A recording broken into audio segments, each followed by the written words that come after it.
to Joe's RC Corner, and just wanted to have a quick video just to give you a quick update of what's going on. So on the fuselage here, for the next video, what we're planning on doing is we're going to start working on cutting the hatch out and doing some final fitting of the fuselage plastic sides. But I wanted to take a moment just to go over a few of the tools that I use in the construction of this aircraft. One of my mainstays for building this aircraft is this Dremel tool. It's the 8220 12-volt battery-powered Dremel tool. It's great for making all the fine adjustments and sanding of the wood, and also fine adjustments on the plastic fuselage. I also used it to do most of the cutting on the plastic fuselage and the cowl. So that's one of the mainstays in my shop here. And I will put a link to it in the description below, so you can check out all the details of it. So most of the epoxy usage that I use, the epoxies that I use for this aircraft when I'm building, depending on what I'm doing, I'm going to go with either a 30-minute Great Plains epoxy, which you can get on Amazon.com, as well as other vendors. I will leave the link to the description in the description for this as well. Gorilla Glue is one that I've used a lot, as you remember, with sheeting the wings and more. So it's a great glue for filling in gaps on joints that don't fit exactly right. For the most part, you are going to want to sand those joints first so you can get a nice strong bond. However, when that's not possible, the Gorilla Glue works really great for that. I do use the clear Gorilla Glue as well for some portions of the build. It's not really for filling. It does not do any foaming, but it is safe on foam, plastics, wood, and more. So it's a good glue as well. It's made in the USA, and again, I'll put the link in the description below. For super glues, I usually try to keep two different thicknesses, viscosities here in my shop. I tend to stick with the Bob Smith Industries. As you can see here, I have 2-ounce bottles, one of the thin and one of medium. Medium is good for those joints that just don't really fit exactly right, but you need a little bit more, and then fast drying and so on. So the Bob Smith Industries, again, find the link in the description below. You can find them on Amazon. They're a great price, and they last a long time. For anything that has to do with canopies and plastics bonding to plastic, plastics bonding to wood, mostly canopies is what I use this for, is the Formula 560. The Formula 560 glue, it's great for canopies. It dries clear, it stays flexible, and it works really good on anything that's plastic, that's see-through, because you don't really want to use super glue. Super glue will fog and destroy the inside of the canopy. So the Formula 560 works really good for that.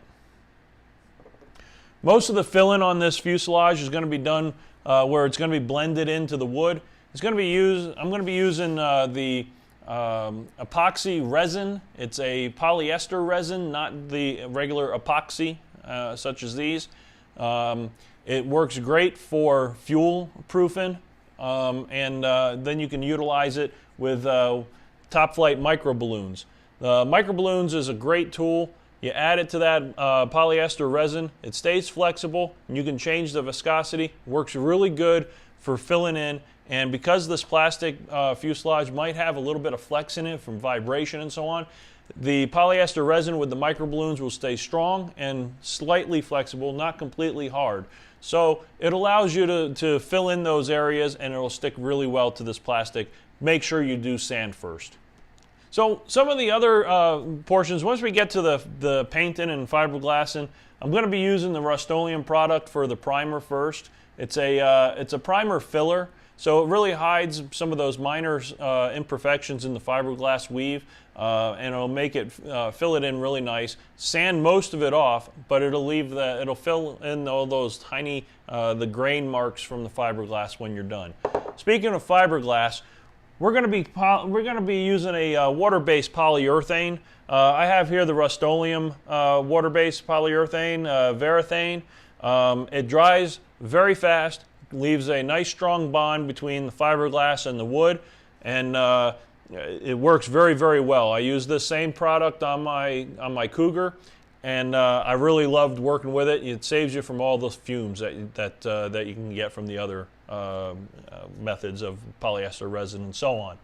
So great product, works wonderful. And then also for the paint, I will be using a Rustoleum based paint again. I got the blue, red, clear, and a white. Most of the main colors of the aircraft are going to be we'll be using this Rustoleum based product. It's the 2x product, so it's supposed to have a primer and the color all in one. However, I am still going to be using this primer base. This is more for fill-in rather than the color. So just keep that in mind. So white will be our base coat. Our leading edge is going to be the blue, and then our starburst stripes are going to be in the red. And then after I put the decals on, I will be finishing it up with this clear gloss to seal in all the decals and vinyl on that. Most of the fill-in also, and most of the parts, one of the other videos when I was filling in the tail surfaces and the wings, I use this DAP Fast and Final Spackle. It's very lightweight, as you can see. This is a full container, and it weighs nothing. It's a great product. It dries fast. It does dry in a white. However, you can use a little bit of food coloring if you really want that wood tone. So that way, if let's say you were doing an aircraft that you were going to be using a lot of clear, and you didn't want to have that white showing, then you can add some little bit of food color and get that into the right tone for wood. But for my applications, the white doesn't make a difference to me. It's really cheap. You can find it on Amazon. I will leave the link in the description for it.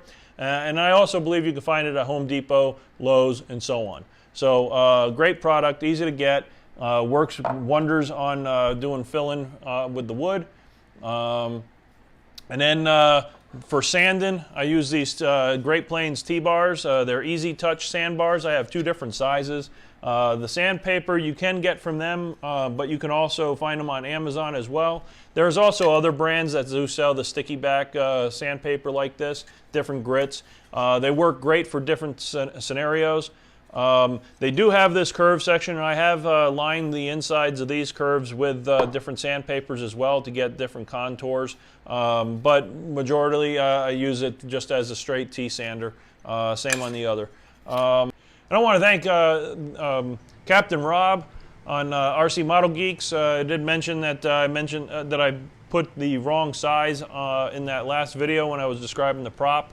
I did actually get a 14-inch prop with a 7 pitch. The motor that I have does recommend a 14-10. However, I'm not sure about using that much of a pitch yet. I'm not looking for high speed. I'm looking for more for the static thrust. So a lower pitch might help a little bit. However, I might look at ordering a 14-10 and a 14-8 as well. And see which combination works the best for this aircraft and flying style. But again, Valley View RC, I'll leave their link in the description. They have a lot of other products for large gasoline engines, electric powered aircraft, and this is one of their props. It's a very nice prop. It's wooden, very stiff, very similar to like a Zor prop, but not quite exactly. Got their spinner from them as well. It's not a very expensive spinner, but it'll do the job. So those are the products that I'm going to be utilizing for the most part on this aircraft, on the build. The motor I already discussed before. It's a 400 kV, 60 size equivalent motor from Value Hobby. And the ESE also is a Hobby Wing 80 amp ESE, which will work fine for this aircraft. The batteries also purchased from Amazon.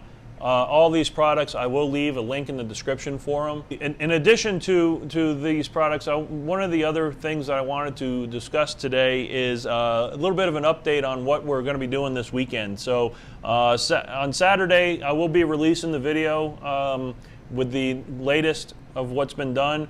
After that, we will start taking a look at doing the cutout for the hatch and finishing up that hatch. This weekend, I'm also planning on taking some cameras out to the RC field, my local field, and maybe getting some footage of my Cougar in flight, and also possibly some other aircraft from other modelers that are in my community here.